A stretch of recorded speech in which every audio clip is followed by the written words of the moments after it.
Roedd pobl Israel yn teithio ar draws anialwch poeth Llychlyd i gartra newydd roedd Duw wedi addo iddyn nhw. Rydan ni'n llwgu, cwynodd pawb wrth Moses. Faint difoca yn gwneud sŵn mawr. Os na chawn ni fwyd yn fuan, byddwn ni gyd yn marw.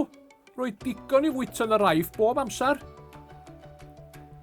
Mae'r bobl yn anhapus, meddai Moses wrth Dduw.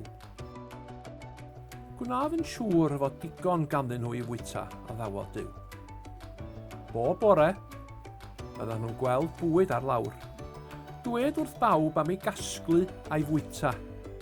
Gyda'r nos, bydda fe'n anfon adar y gallant eu coginio i swpar.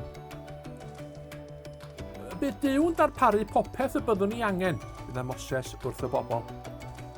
Yn y borea, bydd y llawr wedi orchuddio a manna gwyn roedden nhw'n blasu fel bisgedi mel. Blasus, meddai pawb. Gyda'r nos anfonodd Duw gig ar gyfer swpar. Roedd hwnnw'n dda hefyd.